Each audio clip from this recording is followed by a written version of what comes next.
Hello दोस्तों, दर्द भरी हिंदी कहानियाँ में आप सभी का बहुत बहुत स्वागत है। आगे बढ़ने से पहले यदि आपको यह कहानी पसंद आए तो प्लीज़ वीडियो को लाइक करें, शेयर करें और हमारे चैनल को सब्सक्राइब करना ना भूलें।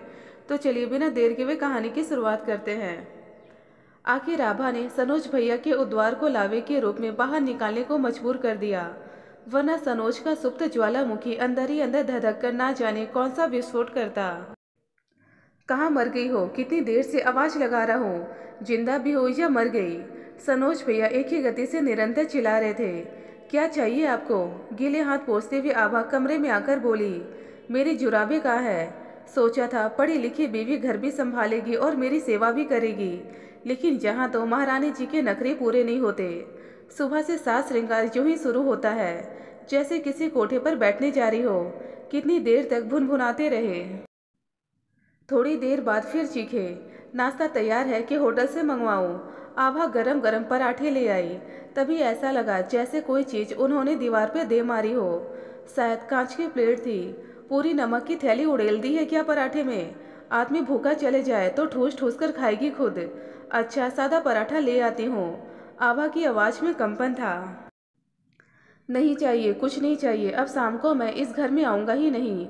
कैसी बातें कर रहे हैं आप? जो भूखे घर से जाएंगे तो मेरे गले से तो एक निवाला भी नहीं उतरेगा। मरो जाकर।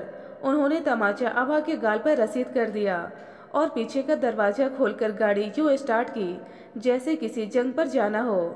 ऐसे मौके पर अक्सर वे गाड़ी तेज गति से चलाते थे। अम्मा जी समेत पूरा परिवार सिमट आया था आंगन में। नन्हा आंसू मेरे पल्लू से मुंह छिपाए खड़ा था। अक्सर सनोज भैया की चीखें सुनकर परिवार के सदस्य तो क्या, आस पड़ोस के लोग भी जमा हो जाते। पर क्या मजाल जो कोई एक शब्द भी कह जाए।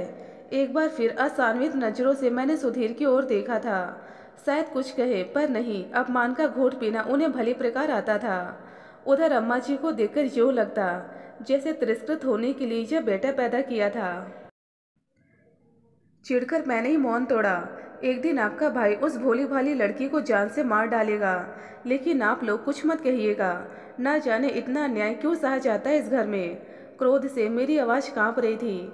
उधर आभा सिसक रही थी। मैं सोचने लगी, अब शाम तक यूं ही वह भूखी प्यासी अपने कमरे में लेटी रहेगी और सनोज भैया शाम को ऐसे लौटेंगे जैसे कुछ हुआ ही न हो। एक बार मन में आया उसके कमरे में जाकर प्यार से उसका माथा चूम लूं। सहानुभूति के चंद बोल आहत मन को शांत करते हैं, पर आभा जैसे स्वाभिमानी स्त्री को यह सब नहीं भाता था। होंठ से कर मंद मन मुस्कुराते रहना उसका स्वभाव ही बन गया था। क्या मजाल जो सनोज भैया के विरोध में कोई कुछ कह जाए।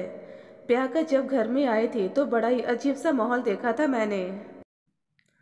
सनोज भैया और सुधीर दोनों जुड़वा भाई थे, पर कुछ पलों के अंतराल ने सुधीर को बड़े भाई का दर्जा दिलवा दिया था। शांत सौम्य और गंभीर स्वभाव के कारण ही सुधीर काफी आकर्षक दिखाई देते थे। उधर सनोज उग्र स्वभाव के थे। कोई कार्य तो क्या, शायद पत्ता भी उनकी इच्छा के विरुद्ध हिल जाता तो यूं आंखें फाड़कर चीखते मानो पूरी दुनिया के स्वामी हो। अम्मा जी और सुधीर उन्हें नन्हे बालक के समान पुचकारते, सफाई देते, लेकिन वे तो जैसे ठान ही चुके होते थे कि सामने वाले का अनादर करना है। अम्मा जी तब अपने कमरे में सिमट जाया करती थी और बदहवास से सुधीर घर छोड़कर बाहर चले जाते। मैं अपने कमरे में कितनी देर तक थर थर काँपती रहती थी। उस समय क्रोध अपने पति और अम्मा जी पर ही आता था, जिन्होंने उन पर अंकुश नहीं रखा था। तभी तो बेलगाम घोड़े की तरह सरपट भागते जाते थे। एक दिन मैंने सुधीर से खूब झगड़ा किया था। खूब बुरा भला कहा था सनोज भैया को। सुधीर शांत रहे थे। गंभीर मुख मुद्रा लिए अपने चेहरे पर मुस्कान बिखेर कर बोले, शोभा, सनोज की जगह अगर तुम्हारा भाई होता तो तुम क्या करती? क्या ऐसे ही कोसती उसे? सच बताओ, मैं उसे संबंध विच्छेद ही कर लेती। हमारे परिवार में बच्चों को ऐसे संस्कार दिए जाते हैं कि वे बड़ों का अनादर कर ही नहीं सकते। क्रोध के आवेग में बहुत कुछ कह गई थी। जब चित्त थोड़ा शांत हुआ तो खुद को समझाने बैठ गई कि मेरे पति भी इसी परिवार के हैं। कभी दुख नहीं पहुंचाया उन्होंने किसी को, फिर सनोज भैया का व्यवहार ऐसा क्यों है? एक दिन अम्मा जी ने अखबार रद्दी वाले को बेच दिए थे। सनोज भैया को किसी खास दिन का अखबार चाहिए था। टूट पड़े अम्मा जी पर सुधीर ने उन्हें शांत करते हुए कहा, आज ही दफ्तर की लाइब्रेरी से तुम्हें अखबार ला दूंगा।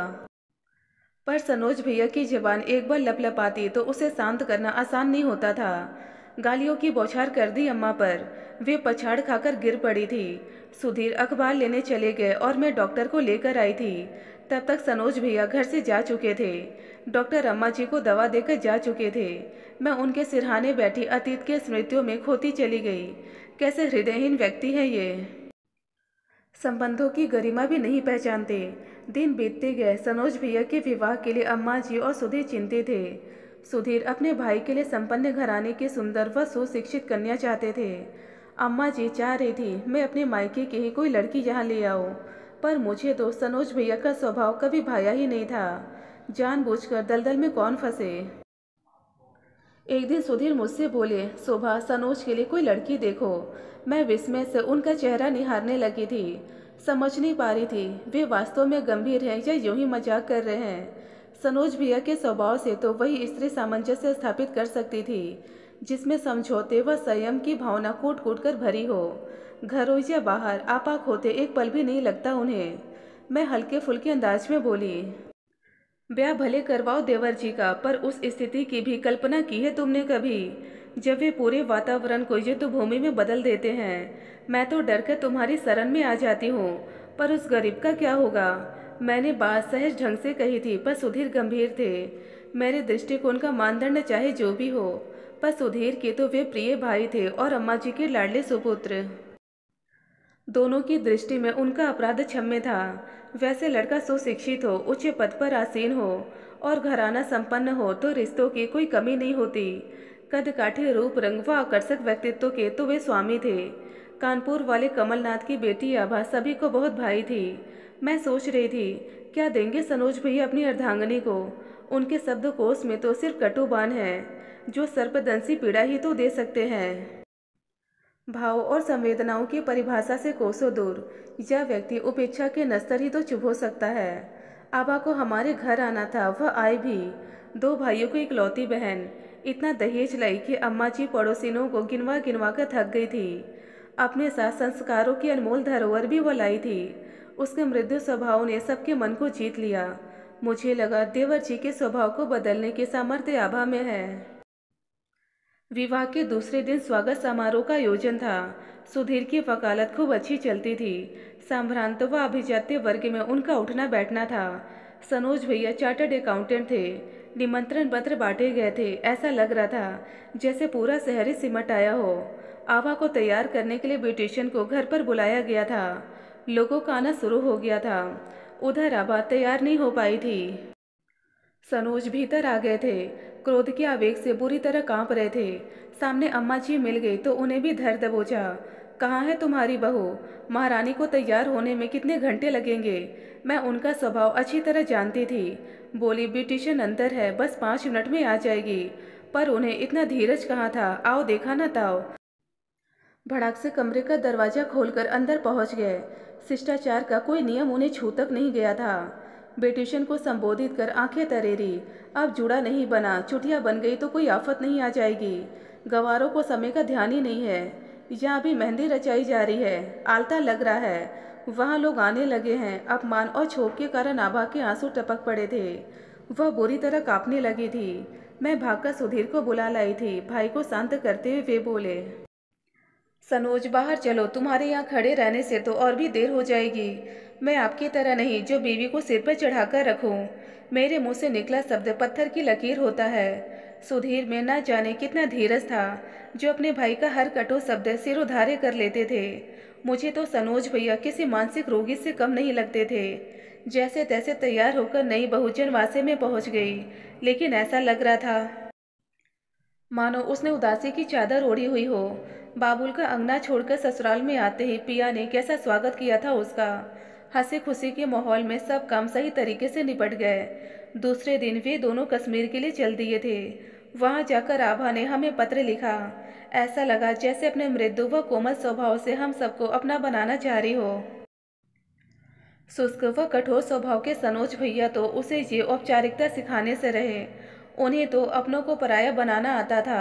उस दिन रविवार था। हम सब शाम को टीवी पर फिल्म देख रहे थे। दरवाजे की घंटी बजाने का अंदाज सनोज भैया का ही था। द्वार पर सचमुच आभा और सनोज भैया ही थे। आभा हमारे बीच आकर बैठ गई, हंसती रही, बताती रही। सनोज भैया अपने परिजनों स्वजनों से सदैव दूरी छिटके रहते थे। मैं बार बार आभा की उदास सूनी आंखों में कुछ ढूंढने का प्रयास कर रही थी।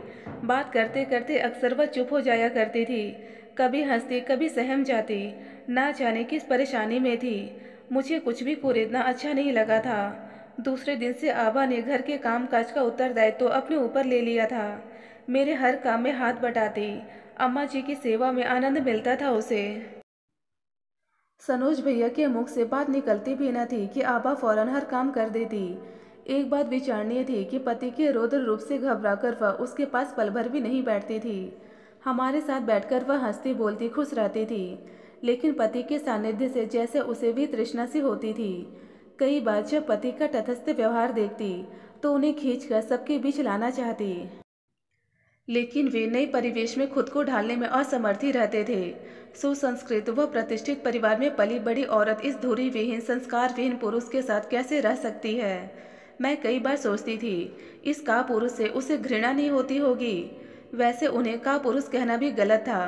कोई सुखद अनुभूति हुई तो जी जान से कुर्बान हो गए, मगर दूसरी ओर से थोड़ी लापरवाही हुई या जरा सी भावनात्मक ठेस पहुंची तो मुंह मोड़ लिया। एक बार सुधीर दौरे पर गए हुए थे। मैं अपने कमरे में कपड़े संभाल रही थी कि देवर जी की बड़बड़ाहट शुरू हो गई। कुछ ही देर में चिंगारी ने विस्फोट का रूप ले लिया था। उनके रजिस्टर पर मेरा बेटा आड़ी तिरछी रेखाएं खींच आया था। हर समय चाची के कमरे में बैठा रहता था। आभा को भी तो उसके बिना चैन नहीं था। बेवकूफ़ ने मेरा रजिस्टर बर्बाद कर दिया, गधा कहीं का। अपने कमरे में मरता भी तो नहीं। सनोज भैया चीखे थे। आभा ने एक शब्द भी नहीं कहा था। क्रोध में व्यक्ति शायद विरोध की प्रतीक्षा करता है, तभी तो वार्तालाप खींचता है। आग बबूला होकर सनोज पलंग पर पसर गए। अचानक पलंग से उठे तो उन्हें चप्पलें नहीं मिली। पोछा लगाते समय सीमा ने शायद पलंग के नीचे खिसका दी थी। सीमा तो मिली नहीं, सो उन्होंने पीट डाला मेरे बेटे को। आभा ने उसके चारों तरफ कवच बना डाला, पर वे तो आभा को ही पीटने पर तुले थे। मैं भागकर अपने बेटे को ले आई थी। पीठ सहलाती जा रही और सोचती भी जा रही थी कि क्या आंसू का अपराध अक्षम्य था। किसी को भी मैंने कुछ नहीं कहा था। चुपचाप अपने कमरे में बैठी रही। पति को शांत कर कुछ समय बाद आभा मेरे कमरे में आकर मुझसे क्षमा याचना करने लगी। मैं बुरी तरह उत्तेजित हो चुकी थी। अपने आप को पूर्ण रूप से नियंत्रित करने का प्रयास किया, लेकिन असफल ही रही। बोली, देखूंगी जब अपने बेटे से ऐसा ही व्यवहार करेंगे। आभा दया का पात्र बनकर रह गई। बेचारी और क्या करती, हमेशा की तरह उसे बैठने तक को नहीं कहा था मैंने। शाम को अपनी गलती पर पर्दा डालने के लिए सनोज भैया खिलौना बंदूक ले आए थे। आंसू तो सामान्य हो गया। अपमान की भाषा वह कहाँ पहचानता था, लेकिन मेरा आहत स्वाभिमान मुझे प्रेरित कर रहा था कि यह बंदूक उस क्रोधी के सामने फेंक दूं और आंसू को उसकी गोद से छीनकर अपने अहम की तुष्टि कर लूं। लेकिन मर्यादा की असहिष्णुता सुधीर ने खूब सिखाया था। उस समय अपमान का घूंट पीकर रह गई थी। दूसरे की भावनाओं की कद्र किए बिना अपनी बात पर अड़े रहकर मनुष्य अपने अहंकार की तुष्टि भले ही कर ले, लेकिन मधुर संबंध जो आपसी प्रेम और सद्भाव पर टिके रहते हैं खुद ब खुद समाप्त होते चले जाते हैं। उसके बाद तो जैसे रोज का नियम बन गया था। आभा जितना अपमान व आरोप सहती, उतनी यातनाओं की पुनरावृत्ति अधिक तीव्र होती जाती थी। भावनाओं से छलकती आंखों में एक शून्य को टंगते कितनी बार देखा था मैंने। प्रतिकार की भाषा वह जानती नहीं थी। पति का विरोध करने के लिए उसके संस्कार उसे अनुमति नहीं देते थे। उधर सनोज भैया को कई बार रोते हुए देखा मैंने। इधर आभा अंतर्मुखी बन बैठी थी। कितनी बार उसकी उदास आंखें देखकर लगता जैसे पारिवारिक संबंधों व सामाजिक दायित्वों का निर्वाह करने में असमर्थ हो। 1 वर्ष के विवाहित जीवन में वह सूखकर कांटा हो गई थी। अब तो माँ बनने वाली थी। मुझे लगता उसके संतान अपनी माँ को यूं तिरस्कृत होते देखेगी तो यह स्वयं उसका अपमान करेगी या गुमसुम से बैठी रहेगी। एक दिन आभा की भाभी का पत्र आया। ब्याह के बाद शायद पहली बार वे पति के संग ननद से मिलने आ रही थी। आभा पत्र मेरे पास ले आई और बोली, भाभी, मेरे भाभी और भैया मुझसे मिलने आ रहे हैं। आभा का स्वर सुनकर मैं वर्तमान में लौट आई। बोली, यह तो बड़ी खुशी की बात है। आप तो जानती हैं इनका स्वभाव, बात बात में मुझे अपमानित करते हैं। भाभी भैया को मैंने कुछ नहीं बताया है आज तक। उनके सामने भी कुछ। उसका गला रुंध गया। दोषी कौन है आभा? अत्याचार करना अगर जुर्म है तो उसे सहना उससे भी बड़ा अपराध है। मैंने उसे समझाया। मैं मात्र संवेदना नहीं जताना चाह रही थी, उसका सुप्त विवेक जगाना भी चाह रही थी। मैंने आगे कहा, पति को सर्वशक्ति मानकर उसके पैरों की जूती बनकर जीवन नहीं काटा जा सकता। पति पत्नी का व्यवहार मित्रवत हो तभी वे सुख दुख के साथी बन सकते हैं। आभा अवाक्सी मेरी ओर देखती रही। उसका अर्धसुप्त विवेक जैसे विकल्प ढूंढ रहा था। दूसरे दिन सुबह ही उसके भैया भाभी आए थे। उनका सौम्य संतुलित व संयमित व्यवहार बरबस ही आकर्षित कर रहा था हम सबको। उपहारों से लदे फदे कभी आभा को दुलारते, कभी सनोज को पुचकारते। कितनी देर तक आभा को पास बैठाकर उसका हाल पूछते रहे थे। गांधीर्य के प्रतिमूर्ति आभा ने उन्हें अपने शब्दों से नहीं, हाव भाव से भी आश्वस्त किया था कि वह बहुत खुश है। 2 दिन हमारे साथ रहकर अम्मा जी व सनोज भैया से अनुमति लेकर वे आभा को अपने साथ ले गए थे। प्रथम प्रसव था, इसलिए वे आभा को अपने पास ही रखना चाहते थे। सनोज भैया का उन दिनों स्वभाव बदला बदला सा था। चुप्पी का मानो कवच ओढ़ लिया था उन्होंने। आभा के जाने के बाद भी वे चुप ही रहे थे। प्रसव का समय नज़दीक आता जा रहा था। हम सब आभा के लिए चिंतित थे। यदा कदा उसके भाई का फोन आता रहता था। सनोज भैया वह हम सब से यही कहते कि उस समय वहाँ हमारा रहना बहुत ही जरूरी है। डॉक्टर ने उसकी दशा चिंताजनक बताई थी। ऐसा लगता था सनोज आभा से 2 बोल बोलना चाहते थे। उन जैसे आत्मकेंद्रित व्यक्ति के मन में पत्नी के लिए थोड़ा बहुत स्नेह विरह के कारण जागृत हुआ था, या अपने व्यवहार से क्षुब्ध होकर वे पश्चाताप की अग्नि में जल रहे थे, इस बारे में मैं कुछ कह नहीं पाई थी। सनोज के साथ मैं व आंसू आभा के मायके पहुंचे थे।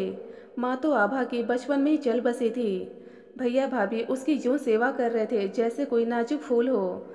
अवाक से सनोज भैया कभी पत्नी को देखते तो कभी साले व सलहज को। ऐसा स्नेह उन्होंने कभी नहीं देखा था। पिछले वर्ष जब आभा को पेट दर्द हुआ था तो दवा लाना तो दूर, वे अपने दफ्तर जाकर बैठ गए थे, जहाँ कभी आभा को फल काटकर खिलाते तो कभी दवा पिलाने की चेष्टा करते। आभा स्वयं उनके अप्रत्याशित व्यवहार से अचंभित सी थी। 3 दिन तक प्रसव पीड़ा से छटपटाने के बाद आभा ने बिटिया को जन्म दिया था। आभा के भैया भाभी उस गुड़िया को हर समय संभाले रहते। इधर मैं देख रही थी, सनोज भैया के स्वभाव में कुछ परिवर्तन के बाद भी आभा बुझी बुझी से ही थी। कम बोलती और कभी कभी हंसती। कुछ ही दिनों के बाद आभा को लिवा ले जाने की बात उठी। इस बीच सनोज एक बार घर भी हो आए थे, पर अचानक आभा के निर्णय ने सबको चौंका दिया। वह बोली, मैं कुछ समय भैया भाभी के पास रहकर कुछ कोर्स करना चाहती हूँ। ऐसा लगा जैसे दाम्पत्य क्लेश और सामाजिक प्रताड़ना के त्रास से अर्ध विक्षिप्त होती गई आभा का मनोबल मानो सुदृढ़ सा हो उठा है। कहीं उसने सनोज भैया से अलग रहने का निर्णय तो नहीं ले लिया। अस्पष्ट ही लग रहा था कि कोर्स का तो मात्र बहाना है, वह हम सबसे दूर रहना चाहती है। उधर सनोज भैया बहुत परेशान थे। उपापो की मनोस्थिति में आशंकाओं के नाग फन उठाने लगे थे। आभा के भैया भाभी ने निश्चय किया कि पति पत्नी का निजी मामला आपसी बातचीत से सुलझ जाए तो ठीक है। आभा कमरे में बेटी के साथ बैठी थी। सनोज भैया के शब्दों की स्पष्ट आवाज़ सुनाई दे रही थी। आभा से उन्होंने अपने व्यवहार के लिए क्षमा याचना की, लेकिन वह फिर भी चुप ही बैठी रही। सनोज भैया फिर बोले, आभा, प्यार का मोल मैंने कभी जाना ही नहीं। यहाँ तुम्हारे परिवार में आकर पहली बार जाना कि प्यार सहानुभूति के मृदु बोल मनुष्य के तन मन को कितनी राहत पहुँचाते हैं। उस समय कोई 3 वर्ष के रहे होंगे हम दोनों भाई, जब पिताजी का साया सिर से उठ गया था। उनकी मृत्यु से माँ विक्षिप्त सी हो उठी थी। वे घर को पूरी तरह से संभाल नहीं पा रही थी। ऐसे समय में रिश्तेदार कितनी मदद करते हैं यह तुम जान सकती हो। माँ का पूरा आक्रोश तब मुझ पर उतरता था। मुझे लगता वे मुझसे घृणा करती हैं। ऐसा कैसे हो सकता है? कोई माँ अपने बेटे से घृणा नहीं कर सकती। आभा का स्फुट सा स्वर था। बच्चे की स्कूल की फीस न दी जाए, बुखार आने पर दवा न दी जाए, ठंड लगने पर ऊनी वस्त्र न मिले, तो इस भावना को क्या कहा जाएगा? माँ ऐसा व्यवहार मुझसे ही करती थी। सुधीर का छोटा सा दुख उन्हें आहत करता। उनकी भूख से माँ की अतड़ियों में कुलबुलाहट पैदा होती। सुधीर की छोटी सी छोटी परेशानी भी उन्हें दुख के सागर में उतार देती। सुधीर भैया क्या विरोध नहीं करते थे? आभा, जब इंसान को अपने पूरे मौलिक अधिकार खुद ब खुद मिलते रहते हैं तो शायद दूसरी ओर उसका ध्यान कभी नहीं खींचता। या हो सकता है मुझे ऐसा महसूस होता हो। शुरू में चिड़चिड़ाहट होती, क्षुब्ध हो उठता था माँ के इस व्यवहार पर, लेकिन बाद में मैंने चीख कर चिल्लाकर अपना आक्रोश प्रकट करना शुरू कर दिया। बच्चे से यदि उसका बचपन छीन लिया जाए तो उसे किसी प्रकार की अपेक्षा करना निरर्थक सा लगता है ना। हर समय उत्तरदायित्व का लबादा मुझे उड़ाया जाता है। यह मकान, यह गाड़ी, घर का खर्च, सब कुछ मेरी कमाई से खरीदा गया। सुधीर अपनी मीठी वाणी से हर पल जीतते रहे और मैं कर्कश वाणी से हर पल हारता रहा। धीरे धीरे मुझे दूसरों को नीचा दिखाने में आनंद आने लगा। बीमार व्यक्ति को दुत्कारने में सुख की अनुभूति होती। कई बार तुम्हें प्यार करना चाहा भी तो मेरा अहम मेरे आगे आ जाता था। जिस भावना को कभी महसूस नहीं किया उसे बांट कैसे सकता था। अपनी बच्ची को मैं खूब प्यार दूंगा, विश्वास दूंगा, ताकि वह समाज में अच्छा जीवन बिता सके। उसे कलुषित वातावरण से हमेशा दूर रखूंगा। अब घर चलो आभा। सनोज फूट फूट कर रोने लगे थे। आभा अब कुछ सहज उठी थी। सनोज भैया दया के पात्र बन चुके थे। मैं समझ गई थी कि मनुष्य के अंदर का खोखलापन उसके भीतर असुरक्षा की भावना भर देता है। फिर इसी से आत्मविश्वास डगमगाने लगता है। इसलिए शायद वे उत्तेजित हो उठते थे। आभा घर लौट आई थी। वह सनोज भैया और उनकी छोटी सी गुड़िया बेहद प्रसन्न थे। कई बार मैं सोचती, यदि सनोज भैया ने अपने उद्वाल लावी के रूप में बाहर न निकाले होते तो यह सुप्त ज्वालामुखी अंदर ही अंदर हमेशा धधकता रहता। फिर तलाक या आत्महत्या किसी भी रूप में विस्फोट हो जाता, कौन जाने। दोस्तों, यदि आपको कहानी पसंद आए तो प्लीज़ हमें कमेंट बॉक्स में कमेंट कर अपने विचार जरूर बताएं। ढेरों पारिवारिक और शिक्षाप्रद कहानियां सुनने और पढ़ने के लिए हमारे चैनल दर्द भरी हिंदी कहानियां को जरूर सब्सक्राइब करें। धन्यवाद दोस्तों।